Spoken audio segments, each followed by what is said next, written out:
নমস্কার। গঙ্গার আজকের পর্বের রিভিউ নিয়ে বাংলা সিরিয়াল সমাচার তোমাদের সামনে এসে গেছে। তো আজকের পর্বের রিভিউতে যেটা দেখা যাচ্ছে যে গঙ্গা অর্জুনের ঘরে গিয়ে দেখছে অহনা সেখানে উপস্থিত আর কিছু একটা যেন লুকোলো। তো অবাক হলো, অহনাকে বলছে আপনি এই ঘরে? স্যার জানেন? বলে গঙ্গা বেশি না বাড়াবাড়ি করো না, হ্যাঁ? আমি না অর্জুনের উডবি ওয়াইফ, আর তোমাদের যে বিয়েটা হয়েছে সেটা ঢপের চপ বিয়ে, ঠিক আছে? সুতরাং আমি আমার উডবি হাজব্যান্ডের ঘরে কখন আসবো, কেন আসবো, সেটা কৈফিয়ত আমি তোমাকে দেবো না। বিরক্তি করে বলে বাইরে চলে যায়। গঙ্গা তো বুঝতে পারে এই ব্যাপারটা তো ঠিক নয়। তো এবার গঙ্গা নিচে যায়, নিচে গিয়ে দেখছে ওর স্যার পেপার পড়ছে। তো এবার ফট করে চা বানাতে যায়, ভাবছে পিয়ালি দিকে দেখতে পাচ্ছে না, ভাবছে নিশ্চয়ই ঠাকুর ঘরে আছে, আমি স্যারকে চাটা বানিয়ে দিই। তো চাটা বানাচ্ছে, আর ওই সময় মানে ওপর থেকে নেমে এসছেন আর কি অহনা ম্যাডাম, শালু শালু বলে ডাকছে যে কফিটা কই, কফিটা কই, এরকম। গঙ্গা চাটা বানিয়ে নিয়ে এসছে, আর সেই সময় অহনা কফি বানিয়ে নিয়ে এসছে। একজন এক সাইড দিয়ে কফি ধরে আছে, একজন এক সাইড দিয়ে চা ধরে আছে। গঙ্গা মনে মনে বলছে কী হলো ব্যাপারটা, একটু বেশি হয়ে গেল না ব্যাপারটা? উনি আবার কফি নিয়ে এসছেন, স্যার তো এই সময় চা খান।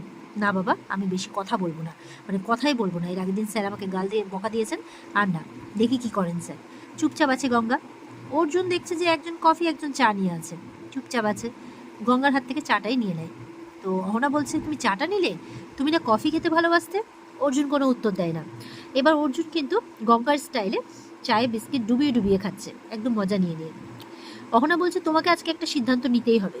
ওনা কফির কাপটাকে থপাস করে রেখে দেয় ইয়ের মধ্যে, টেবিলের মধ্যে, জোরে শব্দ করে। তোমাকে একটা সিদ্ধান্ত নিতে হবে। তুমি, তোমার আমার সম্পর্কটা ঠিক কী বলো আমাকে। বলছে না, অর্জুন চুপ করে আছে।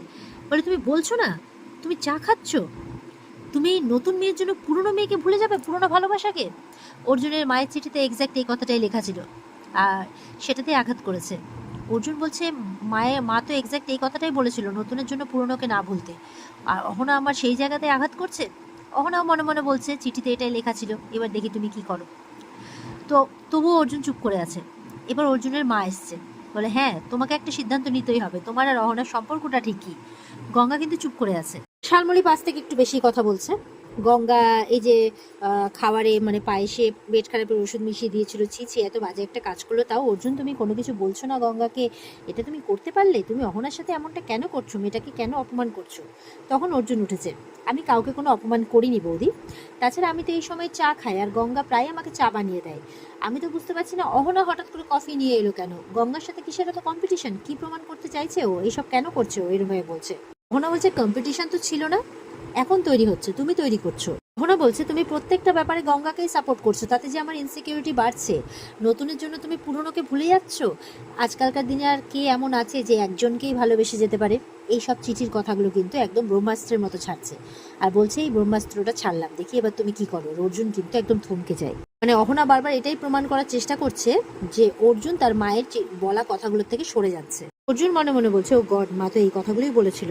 অহনা বলছে তুমি একবার বলো যে তুমি গঙ্গাকে ভালোবাসো, আমি তোমাদের মাঝখানে ডিস্টেন্স তৈরি করব না।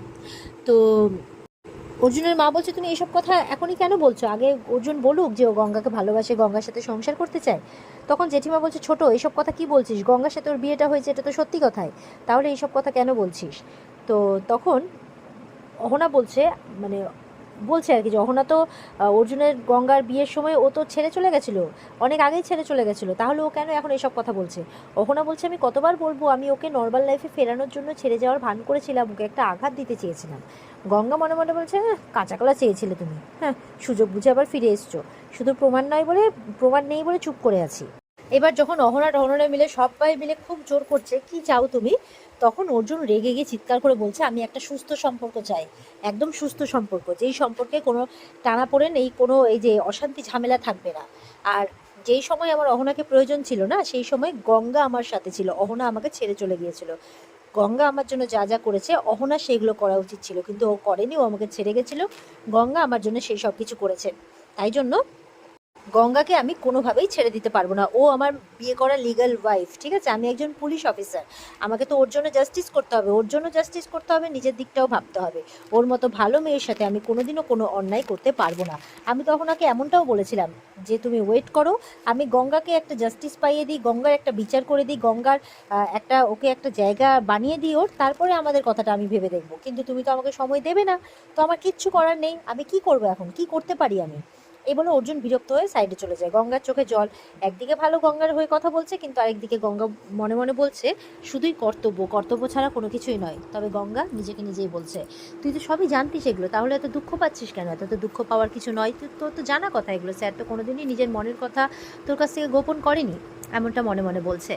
ওদিকে এবার অর্জুন যখন চুপ করে দাঁড়িয়ে আছে, শালমণি বলছে, অর্জুন একটু মেয়েটার দিকে তাকাও, মেয়েটার দিকে মুখ ফেরানো যাচ্ছে না, মানে মুখ তাকানো যাচ্ছে না, বুঝতেই পারছো তো। এবার অহনা আরেকটা মোক্ষম চাল দিচ্ছে, বলছে যে ছেড়ে দাও, আজকালকার দিনে কজন এরকম আছে বলো যে মেয়েদের মানে যাকে ভালোবাসে তার দোষ গুণ সবটা নিয়ে ভালোবাসবে, একদম চিঠির লেখাগুলোই দিচ্ছে। অর্জুন মনে মনে বলছে, মাঝে কেন এই কথাগুলো লিখে গেছিলো আমি জানি না, আমার কি করা উচিত এখন। অহনা যে এই কথাগুলো বলছে, মাও তো সেই কথাগুলোই চিঠিতে লিখে গেছিলো। অর্জুনের মা বলছে, অহনা তুমি তোমার উত্তর পেয়ে গেছো তো, তোমাকে মানে ভোলেনি অর্জুন। আর গঙ্গাকে ভালোবাসে না, এরা বস্তির মেয়ে, এরা এই বাড়িতে আশ্রয় পেয়েছে মাত্র। যাই হোক, আমার কাজ আছে, আমি উপরে যাচ্ছি, এই বলে চলে যায় উপরে। উদয়ন দাঁড়িয়ে সব মানে চুপ করে শুনছে, কারণ ও তো সবটাই জানে যে অর্জুন কেন অহনাকে ছাড়তে পারছে না, ভুলতে পারছে না। অর্জুন মনে মনে বলছে, অহনা তো মায়ের চিঠির কথা কিছু জানে না, তাহলে একই রকম কথা বলছে কি করে। অর্জুন বলছে, এতটা ওভার ড্রামাটিক হওয়ার কিছু হয়নি অহনা, ঠিক আছে, এতটা ওভার ড্রামাটিক হয়েও না, আমি নিতে পারছি না, আমার অসহ্য লাগছে, স্বাভাবিক হও। তো অহনা বলছে, কিসের স্বাভাবিক? আচ্ছা তাহলে তোমাকে যদি আমি বলি যে আমাকে আজকে ডিনারে নিয়ে চলো, তুমি কি যাবে? যাবে না তো, তাহলে কিসের স্বাভাবিক? শালু, আচ্ছা শোনো, আজকে এর আগে আমরা প্রত্যেক উইকেন্ডে ডেটে যেতাম না, বলো? বলে, হ্যাঁ আমি জানবো না আবার, আমার সব মনে আছে। অর্জুনকে বলছে, আচ্ছা সেদিন তো তোমার জন্মদিনের দিন ডিনারে নিয়ে যাওয়া হলো না অহনাকে, আজকে নিয়ে চলে যাও। অহনা বলছে, কি বলছো, গঙ্গার খারাপ লেগে যাবে না?